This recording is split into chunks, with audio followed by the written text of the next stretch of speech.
Hey, A-Block. So hopefully this won't be too long of a video, but I just have the intention of finishing up the notes to finish up this first section about rational functions. You might need to review your notes to recall what we were talking about before class ended. We were discussing how to find asymptotes of a rational function. So the vertical asymptotes are simply where the denominator of a function goes to 0.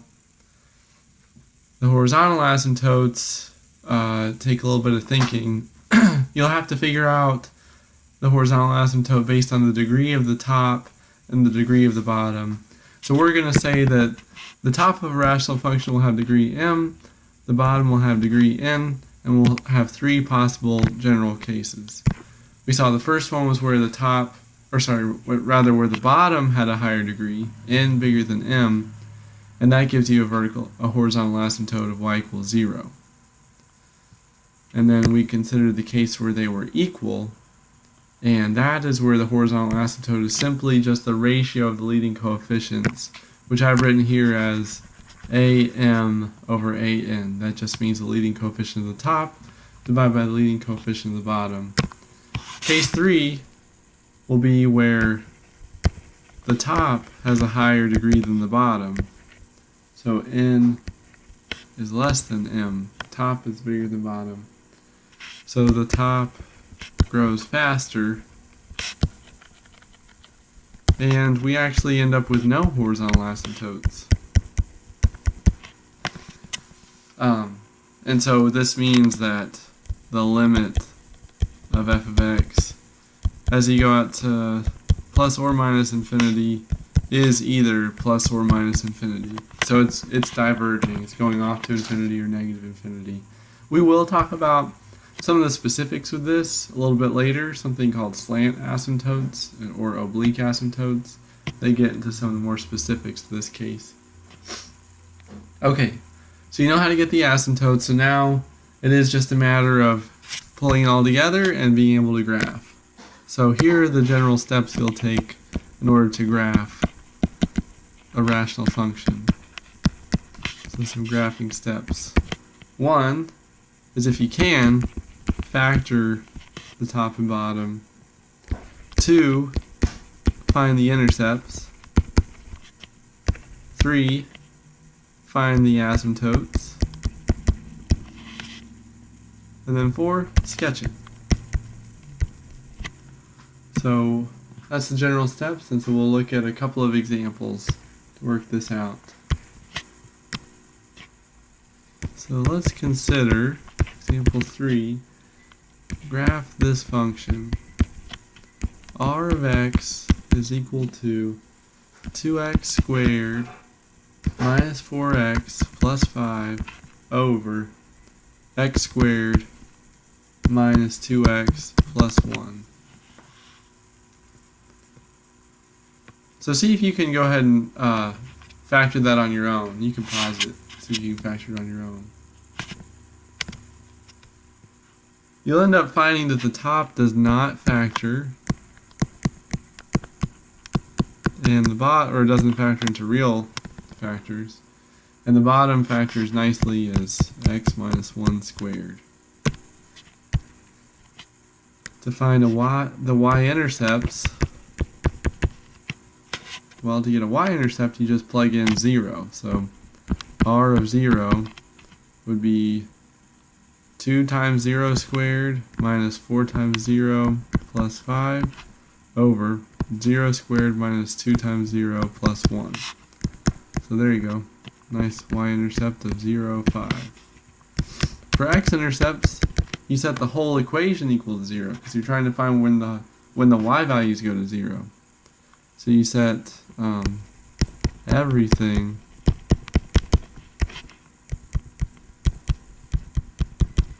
equal to 0, and you realize that a fraction only equals 0 if the top equals 0. So really you're trying to figure out, where does 2x squared minus 4x plus 5 equal 0? So this is one that you really need to use the quadratic formula for to figure out. So x would be negative b plus or minus the square root e squared minus 4ac, and all over 2a. And you see that the discriminant is negative, and therefore they're imaginary roots. So there are none, no x-intercepts. Vertical asymptotes, recall to figure those out, we set the bottom equal to 0, and you see up here, the bottom of this expression is just x minus 1 squared, so that gives you one vertical asymptote at x equals 1. And for horizontal asymptotes, we look at the degree of the top and the bottom. You see that they both have degree 2, so therefore the horizontal asymptote is just the ratio of the top leading coefficient over the bottom leading coefficient, which is 2 over 1, or just 2. Because the leading coefficient here is 2, and here is 1.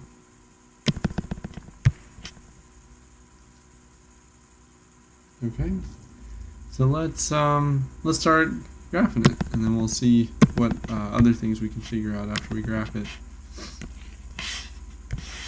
Okay, so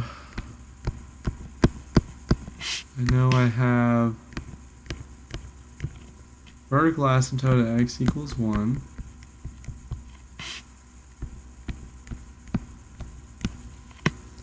I have horizontal asymptote at y equals 2.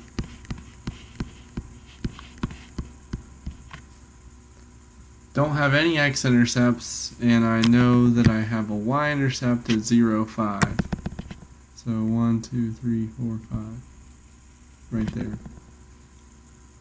Okay. So there is a way to logically approach this one, and that is, you know that the end behavior is determined by the horizontal asymptote. So like starting at this y-intercept, as I head left, I've got to approach that horizontal asymptote heading off to infinity. So that makes that part easy. The hard part is figuring out what to do with the vertical asymptotes. Do you go up or down? That's the question. Do you go up or down? So I'm going to show you the way that we can generally use, and then I'll show you a way to logically conclude it. So the general approach is you're going to need to look at this equation that we have up here and imagine what happens as you get closer and closer to 1 from the left. So let me just copy this.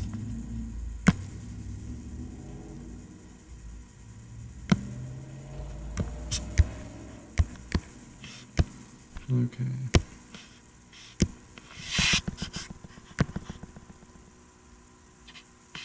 Oops. Let's see, can I move this?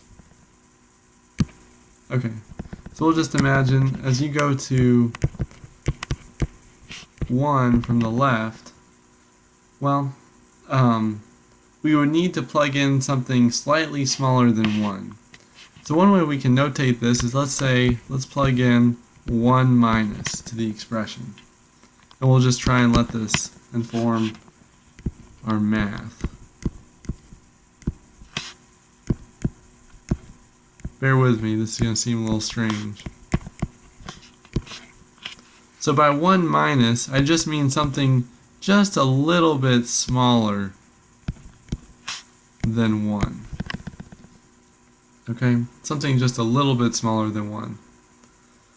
Alright, so the first thing, 2 times something a little bit smaller than 1 squared is going to be about 2 times something a little bit smaller than 1. 4 times something a little bit smaller than 1 is about something a little bit smaller than 4. And you got 5. And then on the bottom, something a little bit smaller than 1 minus 1 will be something a little bit smaller than 0. And so let's think about that for a second. Something a little bit smaller than 1 minus 1, that'd be something like 0.99. That's something a little bit smaller than 1. 0.99 minus 1 is smaller than 0.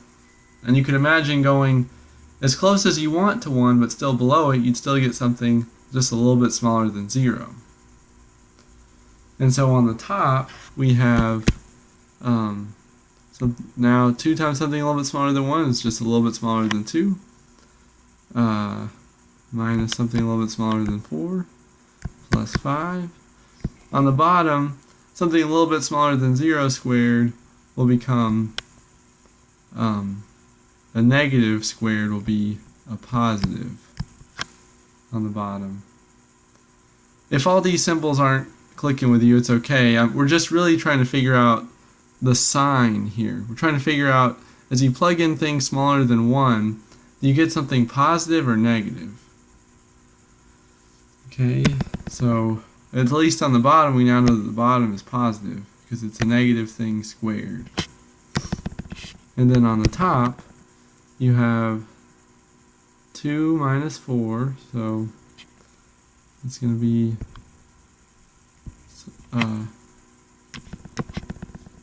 definitely negative, but around negative 2, plus 5 over a positive. The moral of the story here is that you get a positive on top, something positive over something positive, which is positive. So all of that's to say is that we can confirm that this function does not go negative on the left side of the asymptote. So we can say that it definitely goes up to positive infinity, no matter how close you get. Then on the right side, let's see. So we could do this going to 1 from the right as you plug in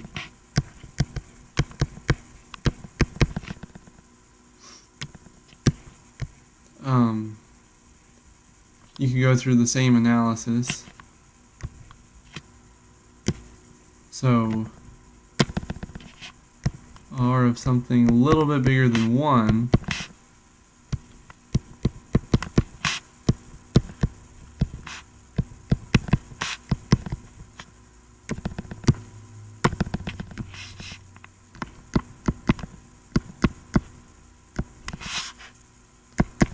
So on the top, you still get about 2 minus something a little bit bigger than 4 plus 5 over something a little bit bigger than 1 is something a little bit bigger than 0 squared.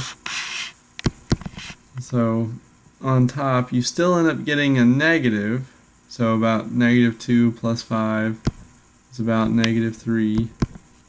And on the bottom, you get a positive. So negative over positive is a negative. Something that's negative.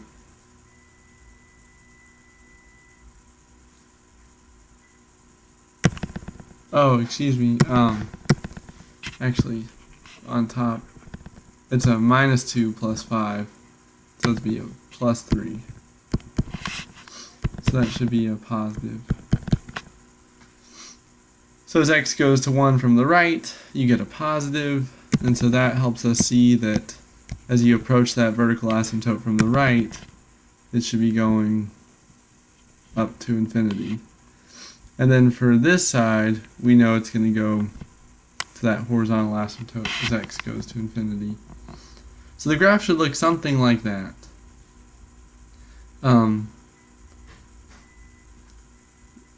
Sometimes there are other ways you can figure out how to draw the pieces of the graph. So like for example, you don't have to erase, but I'll erase for a second. When I was at this point, I could have just noticed that, okay, well, do I go up or down? Well, if I went down, I would have to have another x-intercept. But we already found that there weren't any x-intercepts, so therefore you can't possibly go down. It must be an upward branch. And then likewise on the right side, since there are no other x-intercepts, you might think that, okay, it must be up here, though the issue is that technically we can find some functions that will do things like this.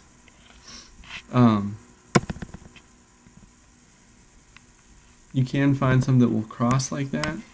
So then what do? Well, logically what we say is, well, I know at least it has to go up to infinity. Because if it went down to negative infinity, it'd have to cross the x-axis at least to one place. And I know it doesn't do that. So it's at least got to go up. And then what we say is that for this class, for this it's safe to assume it just stays above the horizontal asymptote. There are ways to solve if it crosses, and sometimes we will have to take account of it, but for right now we're okay with not. So there's our graph, and you can see a few of the limits here, so you could figure out that the limit of r of x as x goes to infinity, well, that's going to be 2. So you see where the y value is going as you go further to infinity. And likewise if you go to negative infinity. We can also say that the limit of r of x as x goes to 1 from the left is infinity, because at that vertical asymptote it goes up to infinity. And that's also equal to the limit of r of x as x goes to 1 from the right in this case. Okay. So let's look at one more example here. So let's consider sketch p of x is equal to 3x squared minus 2x minus 1 over 2x squared plus 3x minus 2.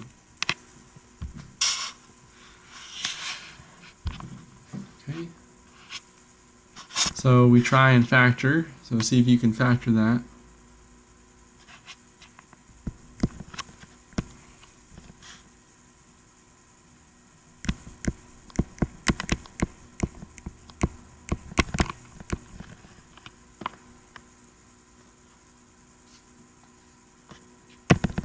And then up top, looks like we could do 3x x. So we'll want to have minus 1 there, and a plus 1 there. Okay. So let's start with y-intercepts. Get those by plugging in 0. So p of 0, you should be able to see, is 1/2. For x-intercepts, we set the whole thing equal to 0, which means really setting the top equal to 0. So setting 3x plus 1 times x minus 1 equal to 0. That'll give us x-intercepts of negative 1/3 and 1. Vertical asymptotes, that's where the denominator goes to 0. So we'll see we have vertical asymptotes at x equals 1/2 and x equals negative 2. And horizontal asymptotes, since the top and bottom have equal degree, will just be the ratio of the leading coefficients, 3/2.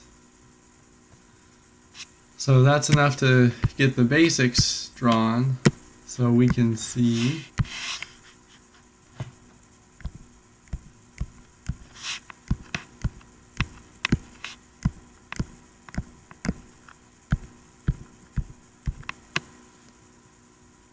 y-intercept at 0/2, x-intercept at negative 1/3, 0, and at 1, 0. We have vertical asymptotes at 1/2 and at negative 2, and a horizontal asymptote at 3/2.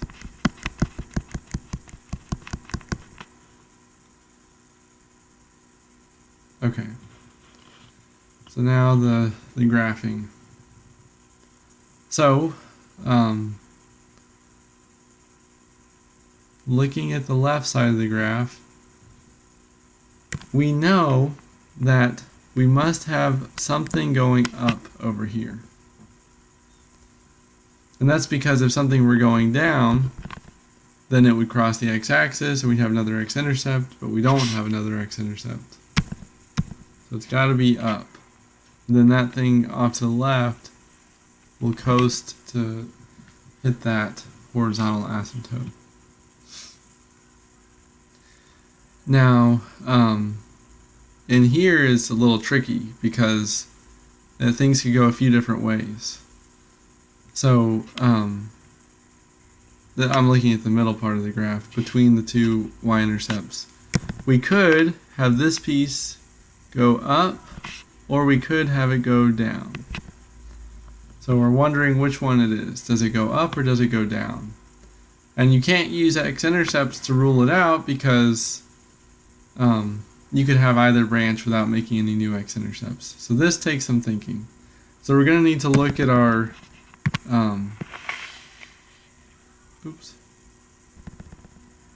going to need to look at our equation and consider going to, as x goes to -2, from the left and from the right. So let's see if we can do this. Okay. As x goes to -2 from the left, if we plug in something a little bit smaller than -2, okay, let's work with the factored expression. We get 3 times -2, something smaller than -2 plus 1, times something smaller than -2 minus 1, over 2 times something smaller than -2 minus 1, times something smaller than -2 plus 2. So on top, 3 times -2 plus 1, that's -6 plus 1, is -5. -2 minus 1 is -3, over 2 times -2 is -4, minus 1 is -5, and then -2 plus 2 is 0.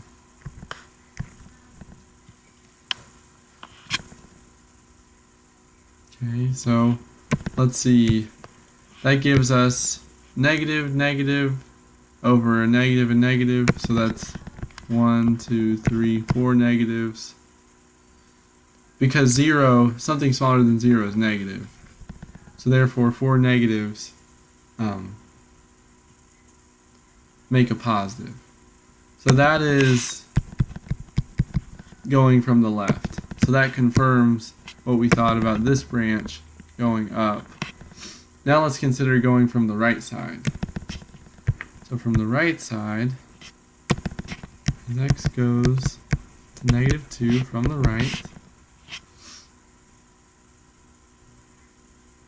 since it's the same number, you could check it for yourself, but it turns out that everything that we got over here will be the same, except it'll be with a plus, because it's coming from the right. So it'll be -5 plus -3, something a little bigger than -3, over -5, and 0, 0 plus. Okay, so negative, negative, negative, and something a little bit bigger than 0 is positive. So we get 3 negatives times a positive is a negative. So therefore we have confirmation that it must be the bottom branch. So as x goes to -2 from the right, we are going down to -infinity. Okay. And then now for the remainder of the middle part of the graph, we can use logic to say, well, at this point, we know that these two blue dots have to be connected somehow. So there has to be some connection. And then once you're there, well, you could only go up. Because if you went down, going down at this point would mean another x-intercept.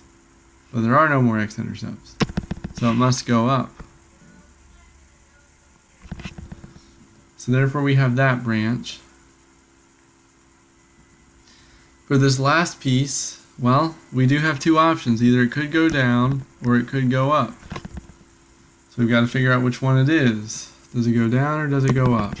Because remember, you can cross horizontal asymptotes. You can. So let's consider as x goes to 1/2 from the right.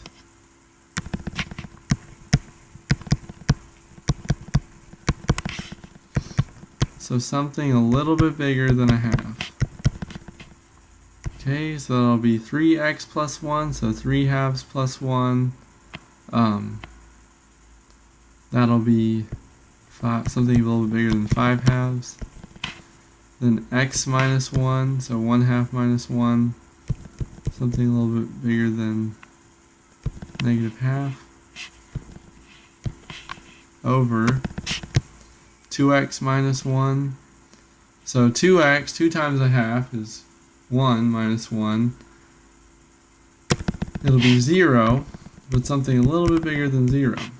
And then 1/2 plus 2 be something a little bit bigger than 5/2. And so what we have is positive, negative, positive, positive. So this is equal to a negative. So that tells us that, in fact, this last branch is going off to -infinity. And then once it passes through that x-intercept, we can trust that it goes towards that horizontal asymptote.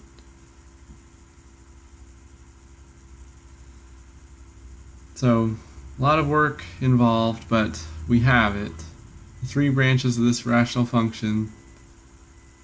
Just takes a little bit of time to figure out the behavior of those vertical asymptotes.